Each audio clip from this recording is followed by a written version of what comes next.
आवाज़ the voice की इस कैंपेन से नो टू ड्रग्स में आप सबका खैर मकदम है। आज हमारे साथ जो जुड़ चुकी है वो है एक साइकोलॉजिस्ट है, एक मेंटल हेल्थ काउंसलर है जिनका नाम है निदा जहरा। इनसे हम बात करेंगे और देखेंगे कि इनके क्या ख्यालात है ड्रग अब्यूज़ को लेके।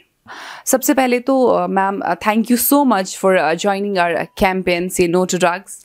Thank you so much for coming here and taking time to speak with me. सबसे पहले हम आपसे पूछना चाहेंगे, अगर हम ड्रग एडिक्ट की बात करें, जैसा कि हम सब लोग जानते हैं कि पिछले कुछ सालों से काफ़ी ज़्यादा इजाफा हो गया है, बहुत ही तेज़ी से जो है ये ड्रग एडिक्शन जो है वो हमारी सोसाइटी में बहुत तेज़ी से फैल रही है। तो सबसे पहले हम आपसे ये पूछना चाहेंगे कि आप एक ड्रग एडिक्ट को कैसे देखती हैं? देखिए, एज अ सोसाइटी हम लोग जब भी एक ड्रग एडिक्ट हमारे जहन में एक बात आती है कि ड्रग एडिक्ट है, तो हमारा जहन जो है हमेशा नेगेटिविटी की तरफ जाता है कि ही इज़ समवन जो बहुत सेल्फिश है, ही इज़ समवन जिसको किसी की फ़िक्र नहीं है, जो बस अपना ड्रग्स की तरफ जाता है। लेकिन बहुत ज़रूरी है कि हम इस बात को समझें क्योंकि रिसर्च की वजह से भी पता लगा है, बहुत सालों की रिसर्च है कि ड्रग एडिक्शन जो है it is a mental condition, ठीक है ना, it is a chronic brain disorder, ठीक है।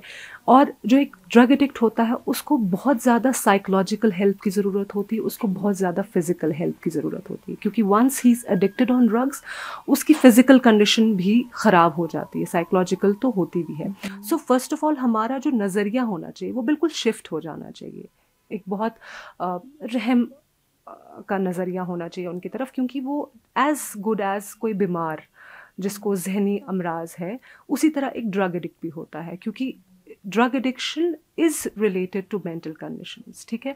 और जो 60% जो सब्सटेंस अब्यूज़ डिसऑर्डर्स हैं उसका जो कोमॉर्बिडिटी है, मतलब जिनको सब्सटेंस अब्यूज़ जो करते हैं लोग या हमारे बच्चे जो हैं जो इसमें मुब्तला हैं, वो किसी ना किसी जहनी अमराज में भी इन्वॉल्व हैं, ठीक है।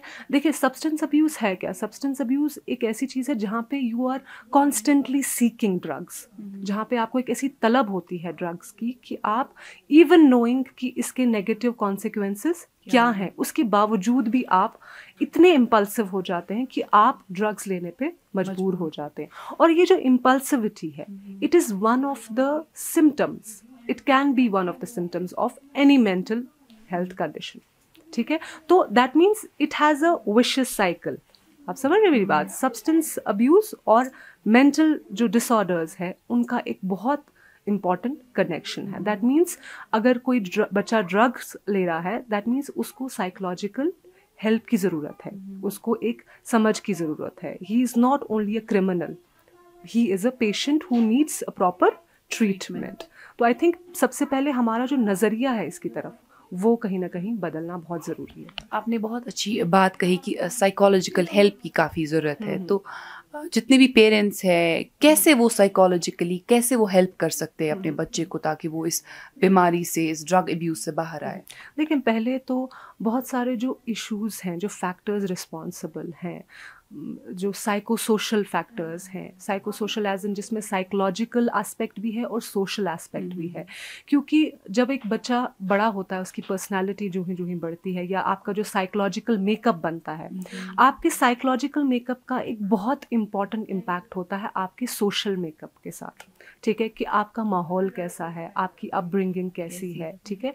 अब ड्रग अब्यूज़ के लिए, सब्सटेंस अब्यूज़ के लिए बहुत सारे फैक्टर रिस्पॉन्सिबल है। जैसे फॉर एग्जांपल मैंने अभी एक बताया कि मेंटल हेल्थ कंडीशन क्या आपकी सही है, क्योंकि जो लोग डिप्रेशन में हैं या जो लोग एंग्शियस है या जो लोग अपने जिनके जहनी सेहत जो है सही नहीं है, they are more likely to fall into drug abuse. क्योंकि देखो, अब तो टेक्नोलॉजी का ज़माना है, there is a lot of comparison, there is a lot of struggle, ठीक है। हमारे बच्चे बहुत सारे ऐसी चीज़ों की तरफ एक्सपोज हो गए हैं जिनका अभी उनकी एज नहीं है। जैसे फॉर एग्जांपल इंटरनेट में भी बहुत सारी ऐसी चीज़ें हैं जो लायक नहीं हैं बच्चों को देखने के लिए। और जैसे जैसे बच्चे बड़े होते हैं, there is a role model, ठीक है ना, हर बच्चे का एक रोल मॉडल होता है। और उस टाइम पे सोशली हम एक बच्चे को क्या प्रोवाइड करते हैं, that is also very important, कि वो अपने, क्योंकि हमने बच्चे को पॉजिटिव कोपिंग मैकेनिज्म सिखाने हैं, because drug is a negative coping mechanism.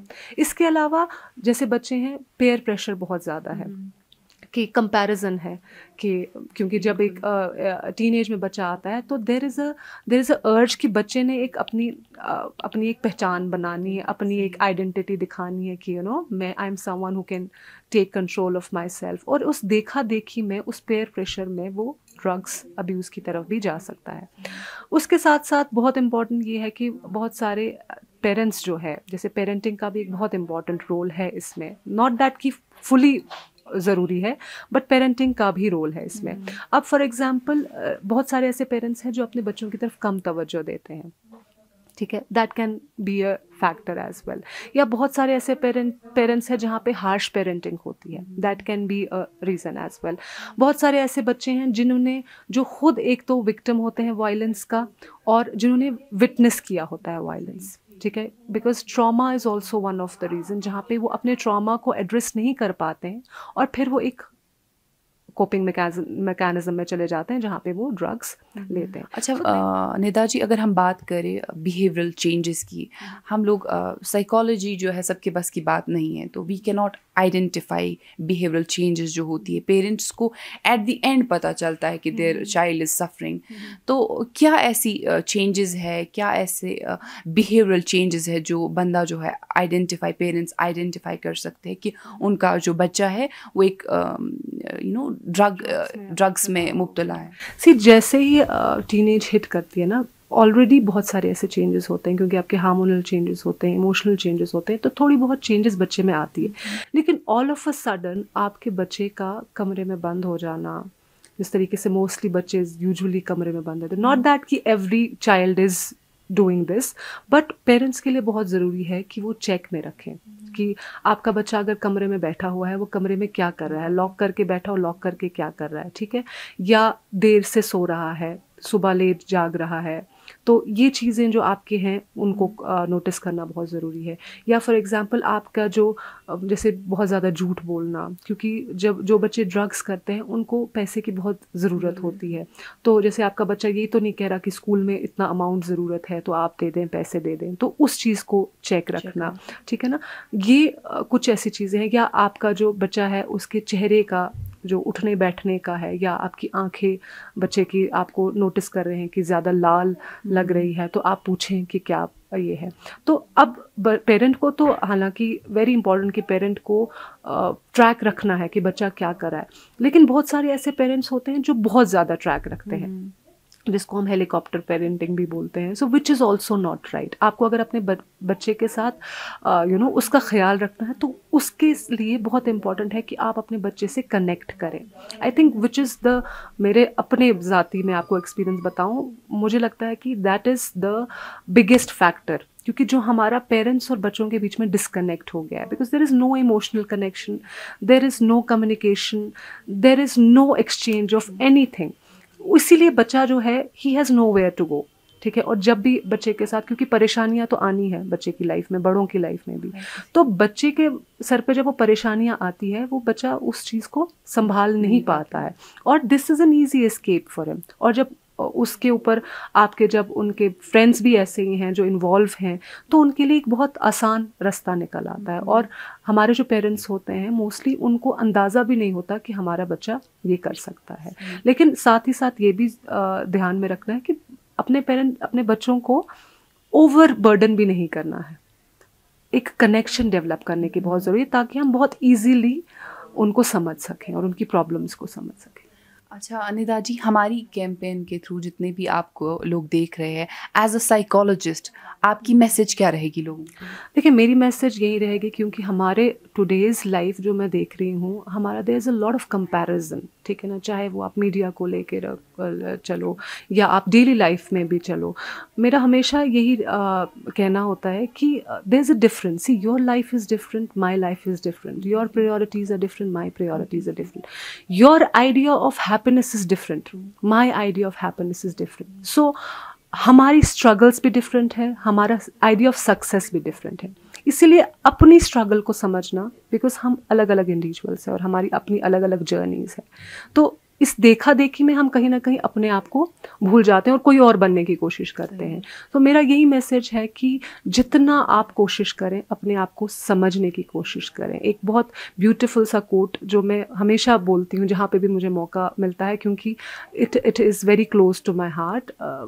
एक सेइंग है कि मन अरफ़ा नफ्सा फ़कत अरफ़ अल्लाह। सो दैट मीन्स कि if you really want to connect to God, you have to connect to your own नफ्स। So only then you can connect to the supreme God. So it's very important to look inwards, क्योंकि बहुत सारी चीज़ें ऐसी हैं जो हमारे अंदर ही हमको मिलेंगी। बहुत बहुत शुक्रिया डॉक्टर निदा हमारे साथ जुड़ने के लिए। काफ़ी अच्छा लगा आपने हमें अपनी कीमती वक्त में से हमारी कैंपेन जो है, हमारी मुहिम जो है आवाज़ द वॉइस की जो ये मुहिम है से नो टू ड्रग्स में आपने हिस्सा लिया। बहुत बहुत शुक्रिया।